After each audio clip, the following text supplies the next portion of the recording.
नमस्कार दर्शक बंधु समस्त बिछा राशि व्यक्ति विशेष मानू पवित्र सावित्री अमावास्यार हार्दिक अभिनंदन एवं शुभकामना।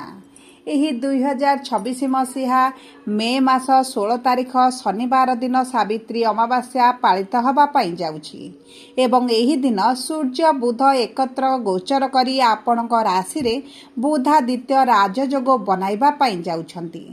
तेणुकरी आपण आपणक जीवन रे की प्रकार एही बुधादित्य राजयोगर प्रभाव पड़िबो ताहा जानिबा पाई आपणक मूल्यवान समय मध्यरु मात्र 10 मिनिट समय आपण निज पाई दियंतु एवं जानतु आपणक जीवन एही पवित्र सावित्री अमावास्या ठारू केउ क्षेत्र गुड़िकरे बदलिबा पाई जाउछि। कारण देखंतु ग्रह नक्षत्रक चलन रे हेबो बहुत बड़ परिवर्तन जहाद्वारा आपणक जीवन रे चलीथिबा बहु दुख कष्टर अंत हेबा पाई जाउछि। जेहेतु नवग्रहंकर स्वामी सूर्य गोचर करुछंती एवं बुधादित्य राजयोग बनाउछंती आपणक जीवन रे एही सावित्री अमावास्या ठारू खुशी फेरिबा पाई जाउछि। तीनोटी बड़ शुभ ग्रह मंगल सूर्य एवं बुधंकर चलन आपणकर लक्ष्मी भाव को हेबा पाई जाउछि जे आपणकर धनाधिपति लाभाधिपति एवं भाग्याधिपति अटंती एवं समस्तंकर एही त्रिकोण केंद्र को गोचरटी आपणक जीवनर अधिकांश क्षेत्र रे अशुभत्व को दूर करिवो एवं शुभाशुभ फल को वृद्धि करिवो। किंतु विलंब न करी आसंतु जानिबा एही सावित्री अमावास्या ठारू आपणकर राशिटी बिछा हेले मध्य नक्षत्र अनुଯାୟୀ कि प्रकार प्रभाव पड़िबा पाई जाउछि। किंतु वीडियोटी आरंभ करिबा पूर्वरु जदि आपणकर भी बिछा राशि होइथाए एवं आपण भी ईश्वर को आंतरिक भक्ति एवं विश्वास करंती तेबे वीडियोटी को लाइक करंतु। कमेंट बॉक्स रे जय जगन्नाथ जय मां लक्ष्मी अवश्य लिखि दियंतु। ता सहित आम सह जोगाजोग करिबा पाई वीडियोर मध्य भाग रे एक व्हाट्सएप नंबर टी दिया जाइछि जो नंबर साहाय्य आपण आम सह जोगाजोग करी निजर नूतन कुंडली प्रस्तुत करि परिबे, कुंडली विश्लेषण कराई परिबे किंबा आपणकर चाकरी विवाह व्यवसाय प्रेम संपर्क शिक्षा स्वास्थ्य को नहीं किछि समस्या रहिछि ताहार सहजरे एवं स्वल्प मूल्य रे समाधान करि परिबे। सेतिपई आपण आम सह वीडियोर शेष पर्यंत जोड़ी होई रुहंतु एवं व्हाट्सएप नंबर माध्यम आम सह जोगाजोग करी निज समस्यार समाधान करंतु। एबे आसंतु कार्यक्रमटी को आग को बढ़ाइबा एवं जानिबा आपणक राशि रे क्यों प्रकार परिवर्तन हेबा पाई जाउछि। देखंतु आपणक राशि स्वामी मंगल सूर्य बुध शुक्रंक सहित शनिक राशि रे विराजमान थिबारु आपणक स्वास्थ्य रे टिके समस्या आपण देखुथिले। आर्थिक परिस्थिति बहुत अधिक खराब रहुथिला। आपणकर आय अपेक्षा व्ययटी बढ़ी जाइथिला। व्यवसाय रे मांदा परिस्थिति सहित आपणकर एभळे कार्य आपणक जीवन रे आसुथिला जेउ कारणरू ऋण सुझिबा पाई चिंता करिले मध्य ऋण सुझी पारु नथिले किंबा ऋण सुझिबा पाई मध्य आपणक पाखरे पर्याप्त अर्थ प्राप्ति हेउ नथिला। ता सहित आपणक पारिवारिक जीवन रे समस्या संतान संतति को लेकिन अत्यधिक समस्या रही जहाँ आपणक मानसिक दुश्चिंता सहित शारीरिक पीड़ा जंत्रणा को मध्य वृद्धि करुछि। तेबे एही भली जहाँ भी समस्या आपणक जीवन रे चलीथिला ताहा एही सावित्री अमावास्या ठारू दूर हेबा पाई जाउछि। कि देखंतु बिछा राशि तीनोटी नक्षत्र रही विशाखा बिछा अनुराधा बिछा एवं ज्येष्ठा बिछा।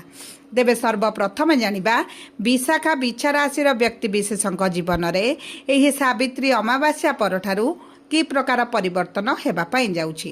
देखंतु आपण मानकर नक्षत्राधिपति हेले देवगुरु बृहस्पति एवं गुरु विराजमान करिसंते अष्टम भाव रे जेउ कारणरू आपण को एतटा शुभ फल प्रदान करूनाहांती।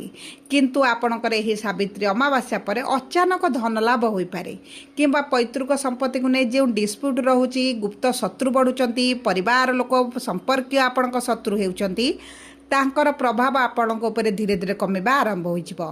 ता सहित आपणक अचानक किछि धन लाभ होई पारे आपणक कोनोसी ना कोनोसी मार्गरु अर्थ प्राप्ति होई पारे एवं जो माने विद्यार्थी अछंती शिक्षा क्षेत्र रे सेमानकु निश्चित भाव रे आकाश छुआ सफलता प्राप्ति हेबो। एवं सबुठारु बड़ कथा हेउची आपण जदि उच्च शिक्षा करिवार अभिलाष रखिथिले तेबे आपणक उच्च शिक्षा पाई मध्य बहुत भल समय रहिछि।